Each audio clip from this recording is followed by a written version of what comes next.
అవును, అంత బూతులు ఎవరైనా వాడతారా? రీసెంట్గా చూస్తే నాని అట్లా తయారయ్యి కొన్ని ట్రైలర్లో టీజర్లో సినిమాలో నాని చేశాడు. నాని తర్వాత ఈ రోజు మళ్ళీ కిరణ్ అబ్బవరం అదే ఇనిషియేటివ్ తీసుకున్నారు కదా.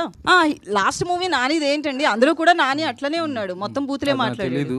దీని మీద ఏమంటారు? ఆ సినిమా నాని గారి హిట్ అయింది కదండి. ఆ సినిమా అంటే హిట్ కాబట్టి మీరు చేశారు అలా కాదండి. లేదు, నా ఎక్స్ప్లెనేషన్ ఒకసారి వినండి. నా ఉద్దేశం ఏంటంటే, సమ్మతమైన సినిమా నేను ఒకటి చేశానండి, చాలా పద్ధతైన సినిమా చేసి.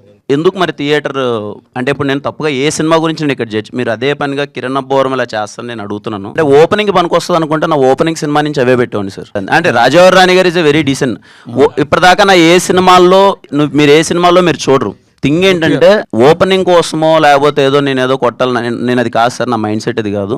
నాకు ఓన్లీ ఈ క్యారెక్టరేషన్ చాలా మంచి క్యారెక్టరేషన్. ఇప్పుడు బయట యూత్ అలా ఉన్నారు, ఇలాంటిది రిలేటబుల్ స్టఫ్ ఉంటుందని చేసింది. అందుకే చెప్తాను, 1-2 ఉన్నవి గ్లిమ్స్లో ఎందుకు పెట్టామంటే, చిన్న ప్రిపరేషన్ అయిపోతే ఓకే ఈ సినిమా ఒక వైబింగ్ ఫిలిం రాని, మీకు థియేటర్లోకి వస్తే 1-2 కూడా ఉండవు. ఓకే అది కూడా ఇబ్బందికరంగా ఉంది అంటే మేము తీసేద్దామని ఆలోచిస్తాం సార్. నిజంగా ఇప్పుడు మీరు కన్సిడర్ చేస్తున్నారు, అది ఏదైనా ఇబ్బందిగా ఉందంటే ఆ డైలాగ్ తీసేస్తాం సినిమా. థియేటర్లో అసలు కంప్లీట్గా కేరామ్ సినిమా మీరు పిచ్చగా ఎంజాయ్ చేస్తారు, ఐఎమ్ షూర్.